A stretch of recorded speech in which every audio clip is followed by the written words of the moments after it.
Fluminense em Nova Iguaçu e Fluminense é o jogo de logo mais no Estádio Luso Brasileiro, às 9h35 da noite, chegando com mais um pré-jogo aqui no canal do Leste para deixar você por dentro de tudo que você precisa saber para essa partida que promete ser o último teste do técnico Abel Braga antes da partida mais importante do Flu no ano, que é o jogo de ida para a segunda fase da Libertadores, diante do Milionários da Colômbia na semana que vem. Eu venho informando isso para vocês e temos novidades para essa partida contra o Nova Iguaçu. Germán Cano titular, Fábio, Lucas Claro, Martinelli, essa galera vai para o jogo. Eu vou informar vocês aqui quem vai sair, o provável time que vai entrar em campo logo mais e vamos discutir aqui as possibilidades, o que está pretendendo o técnico Abel Braga com essa nova formação e com as escolhas que ele fez. Antes de iniciar, como sempre, pedindo aquela força de vocês para deixar o like no vídeo, que é muito importante. Deixa aí o like, galera, não custa nada e ajuda demais a gente aqui. Se inscreva no canal também se você não é inscrito, se inscreve aí. Tá chegando por aqui agora, não me conhece, sou Vitor Lessa, setorista do Flu pelas rádios Globo e CBN e aqui no YouTube trazendo todas as informações sobre o Tricolor com muita informação e muita opinião. Então, conto com vocês, dê essa força e dessa moral aí que é importante demais pra gente. Vamos começar, antes de falar do time aqui, da provável escalação, um breve histórico de Fluminense e Nova Iguaçu, duas equipes que se enfrentaram apenas 10 vezes em toda a história. O Fluminense venceu 8, empatou 1 e perdeu apenas um jogo, que foi em 2017, a vitória do Nova Iguaçu por 3-1. Mas se liga só na linha defensiva do Fluminense, que era comandado pelo técnico Abel Braga lá em 2017. Olha só. Matheus Norton, lateral direito, zagueiros Nogueira e Reginaldo e Calazans como lateral esquerdo. No meio, Orejuela, Wendel e Marquinho. Trio de ataque, Osvaldo, Marco Júnior e Pedro, que fez o gol. Foi esse o time do Fluminense que entrou em campo naquele dia contra o Nova Iguaçu, lá em 2017. Que linha defensiva, hein? Que sistema defensivo. Ano passado, o Fluminense enfrentou o Nova Iguaçu e venceu por 3-1. E como eu sempre faço, a gente vai relembrar os gols daquele jogo e mais uma vez, Kaique apareceu brilhando e marcando um golaço para variar. O moleque fez o Campeonato Carioca espetacular em 2021. Vamos rever esses gols. Kaique, rabisca, trouxe, olha só, vai pintar golaço, golaço, golaço, gol!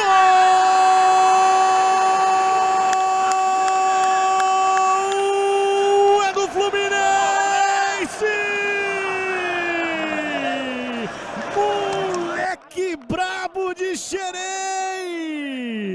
Kaique! Número 37 chamou todo mundo pra dançar! Aí o Luiz Henrique.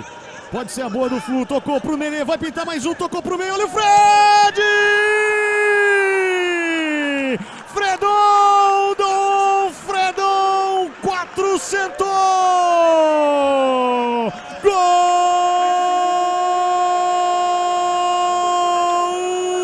É do Fluminense! Tentando espaço, toque pro Caio! Faltou a força, pintou o gol! Gol! John Kennedy! E teve o gol do John Kennedy também, mas esse gol do Kaique realmente foi espetacular, inesquecível.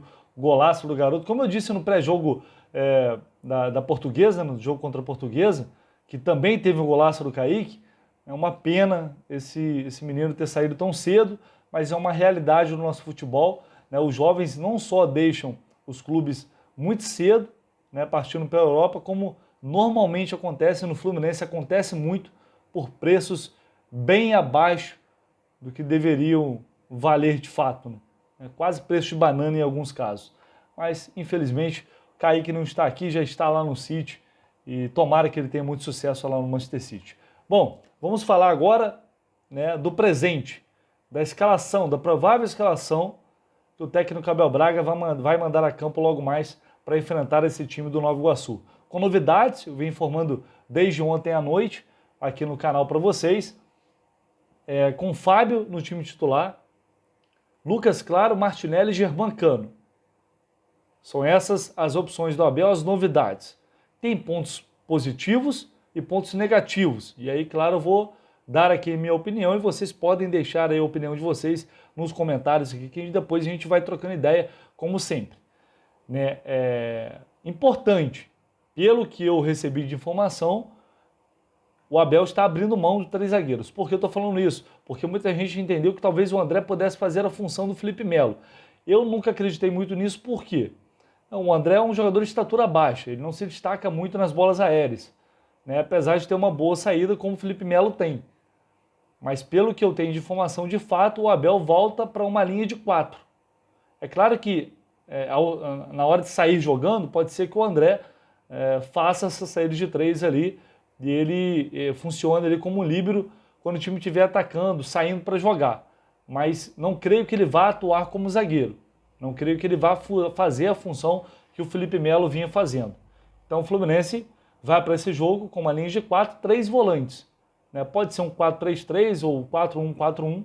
A gente vai depender da disposição da equipe no decorrer da partida.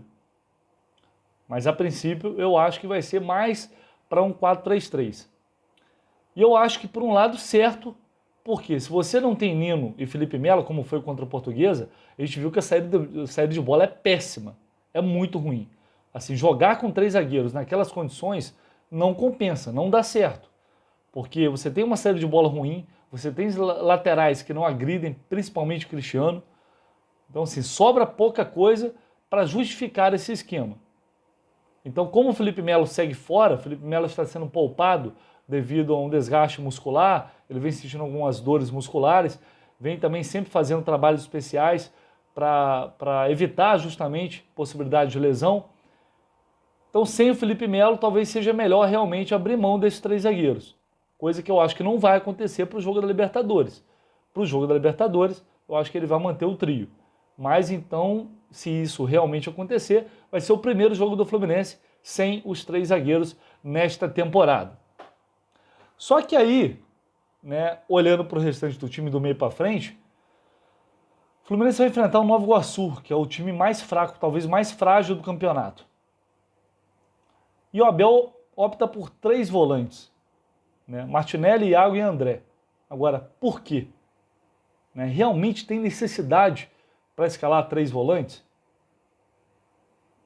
Eu realmente não entendo, eu tento entender algumas opções do Abel, e eu não consigo entender, não sei o que vocês acham, mas o Natan poderia ser testado mais uma vez para ganhar mais ritmo, porque para mim está muito claro que ele ainda está sem ritmo de jogo, ou até o próprio Arias, mas muita gente argumentando nas redes sociais, por exemplo, que talvez ele queira ter o Arias como opção no segundo tempo, mas para mim não faz sentido. Se o jogador está mostrando futebol para ser titular, eu acho que é justo que ele seja, e o Arias vem fazendo isso, né? Ele vem, em todos os jogos que ele disputou, e só ficou fora da estreia contra o Bangu, ele foi muito bem.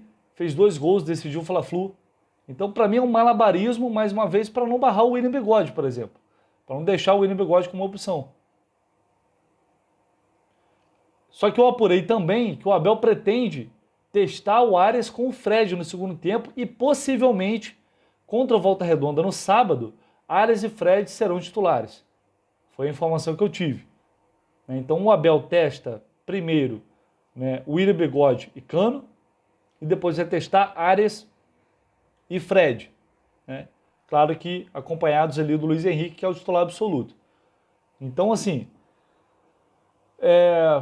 eu entendo às vezes a opção por deixar o Arias de fora para, quem sabe, no segundo tempo melhorar, entrar um jogador que vai trazer, de fato, um ritmo, vai impor um ritmo maior na partida, que vai fazer diferença, como ele tem feito. Só que contra o Portuguesa ele foi titular e também foi muito bem. Então, assim, para mim, eu esperava o Arias como titular e tinha dúvidas se o Cano seria. E o Cano acabou ganhando a vaga do Fred. E pelo que a gente tem de informação, o GE. Globo informou isso também, Cano é uma opção técnica, né, não é uma saída por questão física, diferente do Felipe Melo, e do David Braz também, está se recuperando. Né, que o Lucas Claro entra no lugar dele. E no gol, o Fábio, uma opção técnica também em relação ao Marcos Felipe. Então já começa a ficar uma dúvida de que será que realmente O Fábio tem chance de ser titular contra o Milionários? Pode ser. Como eu venho dizendo desde o último sábado. Essa é o último teste de fato para o time principal do Fluminense. Vai ser quando o Abel vai tirar as últimas dúvidas enfim, vai chegar às conclusões que ele pretende chegar para escalar o time na terça-feira que vem contra o Milionários. Sábado, a maioria de reservas novamente. O jogo contra o Volta Redonda, o time enfrenta o Volta Redonda, de lá vai para o aeroporto e depois já embarca para a Colômbia para o jogo contra o Milionários na próxima terça-feira. Então, enfim, eu acho que é válido você testar uma formação diferente, abrir mão dos 3 zagueiros. É importante testar sim, só que eu não vejo necessidade para esse jogo contra o Nova Iguaçu, com jogadores que você poderia dar mais minutagem, como o Natan, como o próprio Paulo Henrique Ganso, que entrou, que foi uma bela de uma sacanagem entrar aos 45 do segundo tempo, com o jogo já praticamente encerrado. Então eu acho que seria uma oportunidade de dar uma minutagem maior a esses jogadores. Apesar de ter o outro lado também de que, assim, agora o momento é para entrosar o time para a Libertadores. Só que o ideal era que, se ele pensa em entrar com 3 zagueiros de fato, que é o que eu acho que vai acontecer contra o Milionários, o ideal é que testasse esse sistema à exaustão, já que ele não vai mudar. Até porque, assim, tá longe de... O Fluminense ainda está longe da gente chegar e poder dizer que tá ótimo, o time está encaixado, tá bem, tá entrosado. Tá longe ainda. Então, é preocupante. Algumas coisas me preocupam, mas vamos aguardar para ver como vai ser o desempenho dos jogadores nessa partida. E na entrevista coletiva, a gente vai poder questionar mais o Abel para saber o que ele está pretendendo de jogo, tentar entender o que ele está pretendendo para esse jogo contra o Milionários na semana que vem. O Abel que havia falado que o time seria muito diferente do que foi contra a Portuguesa, né, o que seria óbvio, e também contra o Botafogo. De fato, ele vai cumprir isso. Eu acho que vale relembrar o que o Abel disse na entrevista coletiva após o jogo contra a Portuguesa, já planejando e admitindo que está pensando, está fazendo tudo como projeção para o jogo da Libertadores na semana que vem. Não vai ser o mesmo time quarta-feira, com certeza. O time vai ser diferente daquele que jogou contra o Botafogo e bem diferente daquele que jogou hoje. Porque sábado, que é um risco muito grande, né? Sábado, nós vamos estar 72 horas do jogo com a vitória, uma viagem de 6 horas e com altitude. Não é muito, não vamos usar como desculpa nada disso, mas existe. Então, vamos tratar o jogo de quarta, que é como nós temos feito, sempre preparando para o próximo, depois vamos pensar no sábado, depois na terça. Agora, é claro que já temos, nós temos muita coisa do Nova Iguaçu, nós temos muita coisa do Volta Redonda, eles têm muita coisa do Fluminense, e nós já estamos trabalhando em cima do jogo do Milionário. Lembrando que o Fluminense vem de 5 vitórias consecutivas no Campeonato Carioca. Vamos falar rapidinho do Nova Iguaçu, o time da Baixada do Fluminense, que vem de goleada para o Flamengo, tomou 5 do Flamengo, é o lanterna da competição, a defesa mais vazada até agora, 12 gols sofridos. Então o Nova Iguaçu é, de fato, um time muito fraco. Por isso eu contestei a questão dos 3 volantes. O técnico Carlos Vitor não vai poder contar com o volante Andrei, que está suspenso. Lembrando que no ataque do Nova Iguaçu tem Samuel Granada, que tem 2 gols no Campeonato Carioca, jogador emprestado pelo Fluminense, e os 2 gols foram marcados contra o Vasco. Detalhe aí do Samuel Granada, que vem sendo aí talvez o principal jogador do Nova Iguaçu neste campeonato estadual. Falando agora de arbitragem, já para a gente encerrar aqui, fechar o nosso pré-jogo, apita a partida Graziane Maciel Rocha, auxiliado por Daniel Espírito Santo Parro, auxiliar bem experiente, e Gabriel Conte Viana. Graziane é um árbitro também experiente, porém, os últimos 3 jogos que ele apitou do Fluminense foram 3 derrotas do Flu. 2 para o Flamengo em 2020. Uma delas, a derrota por 1-0 no segundo jogo da final, que deu o título ao Flamengo, ao título estadual ao Flamengo lá em 2020. Mas isso é detalhe, porque tragédia mesmo foi a arbitragem do Graziani, foi o último jogo que ele apitou do Fluminense, na estreia do Flu ano passado no Campeonato Carioca, vocês vão se lembrar muito bem, a derrota do time Sub-23, né, naquela oportunidade, para o Resende por 2-1. Reparem no pênalti absurdo que não foi marcado em cima do Miguel.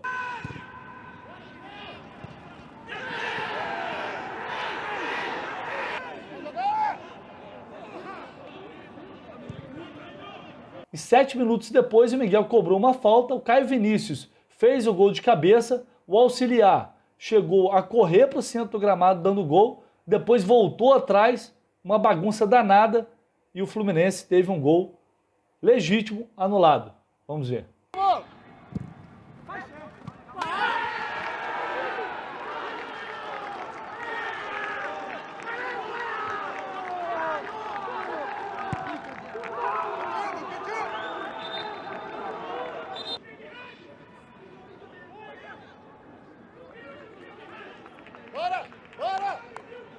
Então, assim, é muito preocupante, né? De novo, seu Graziano e Marcel Rocha apitando o jogo do Fluminense.